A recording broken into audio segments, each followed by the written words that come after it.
Primer video de sistema de memoria de periféricos, administración. Definimos el concepto de archivo. File system, archivo. Vamos ahora a trabajar con archivos y luego vamos a definir cómo se crea las características de un sistema de archivos. Vamos de abajo hacia arriba. Dijimos en el video anterior, un archivo es un contenedor de bits.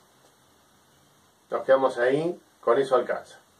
Bien, al generar un archivo, automáticamente, al ser una entidad, voy a tener datos de esa identidad para poder diferenciarla de otras identidades. O sea, voy a generar lo que se denomina metadatos. Al crear un archivo, como mínimo, necesito un dato básico y esencial, y es su identificador. Todo archivo tiene que tener un identificador que me permite distinguirlo de otros archivos. Si no, no funciona.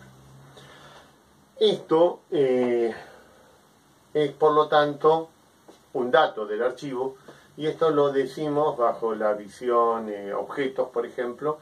Vamos a decir que son un atributo, o una, bajo otro paradigma decimos una característica. Otro paradigma vamos a decir es un dato. Vamos a quedarnos con la palabra atributo, que es la más utilizada, si bien viene del modelo orientado a objetos.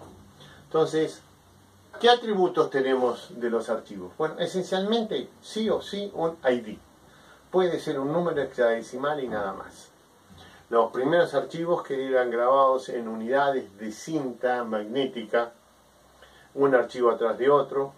Cada archivo tenía al principio una cabecera, un header, donde tenía un número de archivo. Punto, era todo lo que tenía.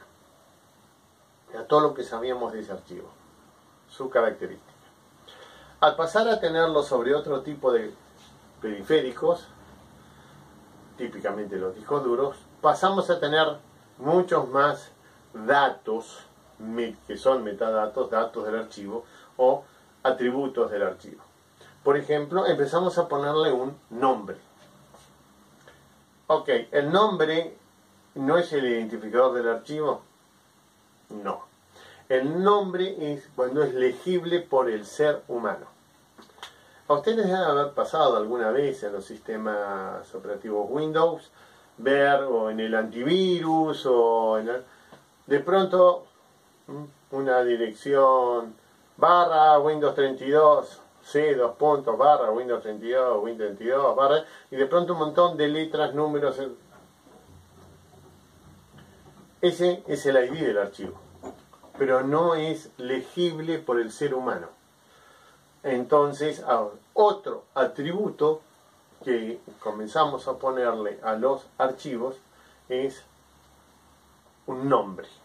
El nombre del archivo lo identifica y es legible por el ser humano. No obligatoriamente es unívoco. Sí va a ser unívoco en su nombre completo, que va a estar definido por todo su path. Típico nombre de un archivo: sueldo, personal, stock, etc. Entonces, ID, identificador hexadecimal, lo utiliza el propio file system. Nombre, identificador legible por el ser humano, no obligatoriamente unívoco en todo el file system, si tenemos en cuenta el path sobre el cual trabajamos. Nos van a hacer un poquito de trampa los file system. Por ejemplo, nos van a permitir grabar dos archivos con el mismo nombre, y le van a, cuando ven que existe, le van a poner, por ejemplo, un número 1, 2, 3 entre paréntesis, para no borrar el anterior. Algunos file system van a tener versiones. Vamos a ver un poquito más adelante. Entonces, ID, nombre. ¿Qué más? Bueno, por ejemplo, dónde está el archivo. Ubicación. El file system en un disco duro tiene que saber dónde ir a buscarlo. Entonces va a guardar en una estructura de datos propia. Se llama directorio. Vamos a ver más. Muchas cosas vamos a ver más adelante. ¿Dónde está guardado el archivo? En tipo de archivo. Viene a mi machete. ¿Qué tipo de archivo es? ¿Es una foto? ¿Es un conjunto de datos? ¿Es un conjunto de registros? ¿Es un programa ejecutable? Etcétera. ID, nombre, tipo, ubicación, tamaño. ¿Cuánto ocupa? Ocupa. No pesa. Ocupa. Cantidad de bytes que ocupa en el periférico. Y los que tengan dudas, hagan algo muy sencillo. Tomen un pendrive, pésenlo, grábenle un archivo muy pesado y vuelvan a ponerlo en la balanza y van a ver que no cambió ni un gramo. Tamaño. Permisos. ¿Qué es esto? Bueno, empezaron a aparecer en la medida de seguridad una vez que aparecieron los multiusuarios. ¿Quién creó el archivo? ¿Quién es el owner? ¿Qué se puede hacer con ese archivo? ¿Quién puede hacer qué con ese archivo? Puede leer, puede escribir, puede modificar, puede agregar. Todo un conjunto de normas de seguridad sobre el archivo a partir de la existencia de múltiples usuarios en sistemas multiproceso. Datos sobre el mismo archivo. Por ejemplo, ¿cuándo se creó? Uno de los datos era el tamaño, el owner. ¿Cuándo se creó? ¿Cuándo fue la última vez que se leyó? ¿Cuándo fue la última vez que se modificó? ¿Cuándo fue la última vez que se hizo una copia de seguridad sobre él? O sea, como pueden ver, la cantidad de metadatos que puedo guardar de un archivo puede ser muy grande. Y eso va a depender de lo complejo del file system. Hay file system que destinan a guardar metadatos del archivo nada más que 32 bytes. Bueno, vamos a tener el nombre y vamos a decir que el nombre va a tener que ser el ID, no se va a poder repetir porque no tenemos más. Un poquito puntero para ir a buscarlo y se me acabó el lugar para guardarlo. Y vamos a tener file system que van a guardar 4K de datos para cada archivo, o sea, va a ingresar mucho. Vamos a tener file system que inclusive van a guardar los datos del archivo en una base de datos, que van a estar soportados por una base de datos. De donde entonces, ¿cuántos datos tengo guardado en el archivo? Y depende, puedo tener guardado muchísimos datos en el archivo. Por ejemplo, puedo tener guardado todos los usuarios que lo leyeron desde que se creó o el último mes. Eso va a depender del poder de cada file system. Entonces, los atributos básicos de un file system van a ser el nombre, los permisos, su identificador, su ubicación, su tamaño, su tipo de archivo. Estos son los básicos o elementales. Y luego, de acuerdo a las necesidades y uso de ese archivo, cada file system va a poder generar y guardar mayor cantidad de datos sobre él, o sea, tener más atributos sobre ese archivo.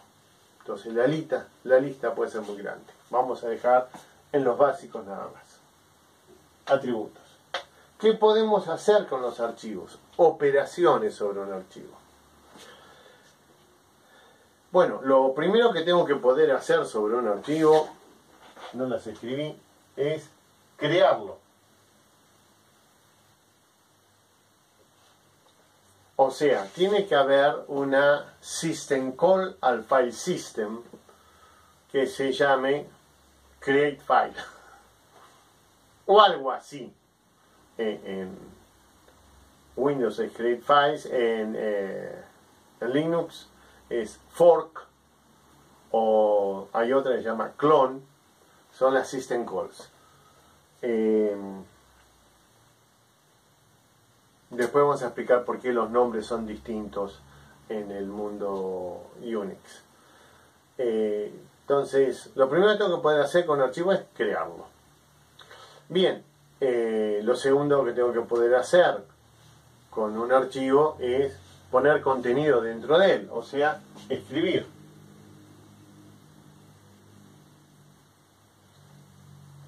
Y por supuesto voy a tener que poder leer. System call write, system call read. Si tengo la system call crear, tengo que poder tener la system call eliminar, borrar, delete. Si tengo escribir, tengo que poder, no siempre, pero tengo que poder modificar.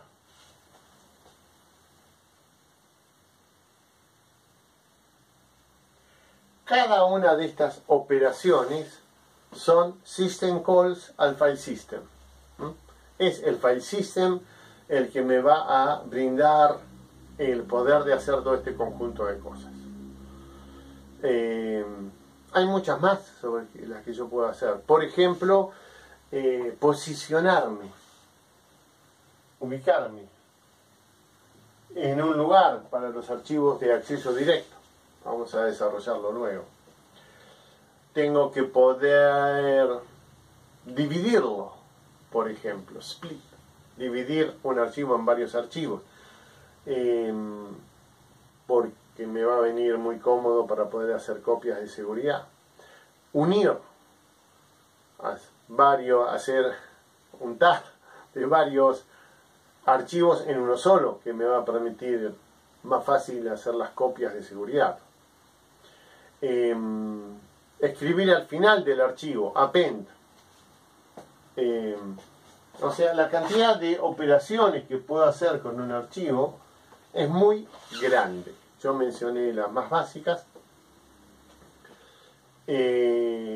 Por supuesto están las copias de seguridad, las puede soportar el mismo file system. Entonces, el poder de un file system va a estar dado por estos dos elementos: por la cantidad de atributos que guarda de un archivo y por la cantidad de operaciones que nos permite ejecutar sobre el archivo. Hay file systems muy poderosos. Por ejemplo, Active Directory de Microsoft es un file system muy poderoso, basado en la red, basado en administrar múltiples periféricos montados sobre múltiples equipos. Active Directory trabaja contra un motor de base de datos. De la misma manera vamos a tener file systems en el mundo mainframe, dedicados exclusivamente para data centers.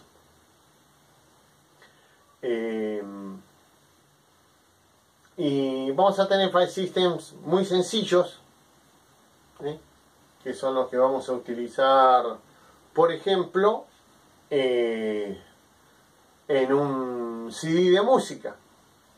Un CD de música es un periférico que tiene un conjunto de archivos muy básico, muy esencial. Va a tener el nombre de los temas, la duración de los temas. Acá no hay permisos, no hay escritura, porque ya viene impreso, son solo lecturas. Entonces el file system que se utiliza para los CD de músicas es muchísimo más sencillo que el file system que se utiliza dentro de una red, por ejemplo, de Unix servers.